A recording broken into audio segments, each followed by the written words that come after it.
Бізде көрініске мұнай тамшылар Ерлан аға, біз көмек келсеңіз. Ерлан, келау, Ерлан Түркменстаннан Ерлан келді, не?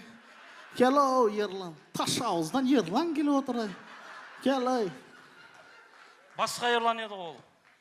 Келе өрсін, Ерлан ағамыз. Қай Ерлан болғанда да бәрі өр. Екеуі де Түркменстандық, давай кеттік. Сонымен көреміз, Маңғыстау телеарнасында тек қана әкелеріміз көретін дәл осындай бағдарламалар болады. Ассалаумағалейкум, әлеумет. Мына бірде ол кез заманның кейін кезі Бердіхан ағамыз Зил автокөлігін басқарады. Ол кез жағы заман кейін ғой, Лениннің суын ішеді. Сол жағы Лениннің суын ішіп келатқанда, қапылғанда гай ұстайды ортада. Гай Бердіхан таниды, Зилмен талай құмын түсіріп берген, естеп берген бір ауылдың адамдары ғой. Сөйт Бердіханға айтады: "Ай, аға, Бердіхан аға ішіп қойыпсыз ғой" дейді ғой. Бердіхан жайлап: "Ай, Гай жанау, мен ауырып келатыр едім. Содан кейін ішіп қойдым" дейді ғой. Гайда қош-кеште болса керек.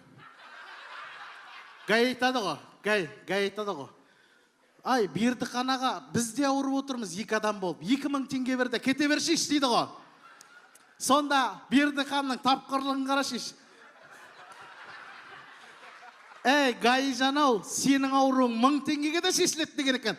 Сол Бердіхан ағамыз бүгін бізде қонақта. Қашқыл-масқыл бағдарламасы. Қош келдің. Ассалаумағалейкум. Уағалейкум ассалам. Ат тұяқ аман жеттіңіз бе? Бірде менің мына нағашым бар, Серікбай деген. Бірде сол Мұрын жырауының ауылына барған. Інісінен сұрамай ма? "Ай, Мұрынның үйі қайсы, Мұрынның үйі қайсы" деп. Сұрайды ғой. Иә, сұрайды ғой. Іздеп жүр ғой, сұрайды ғой. Ай, менің нағашымда айтқыш болса керек. Айтқыр ғой. Иә. "Ай, Серікбай, мұрныңды сипай бер, сосын табарсың" деп.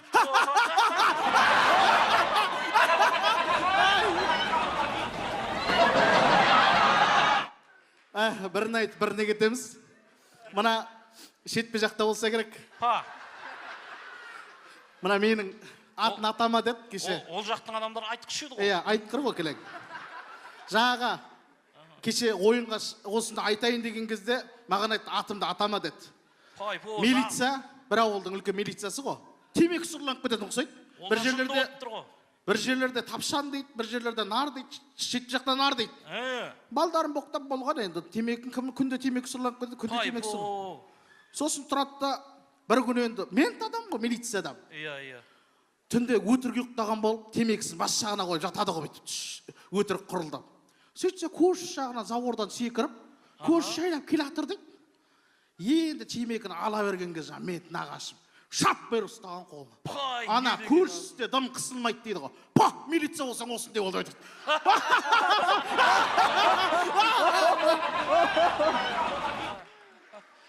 Менің ауылымда кәрі нағашым бар.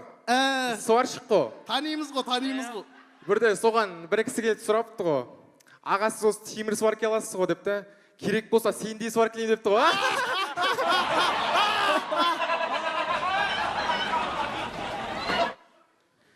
Менің нағашым бар, ру жары.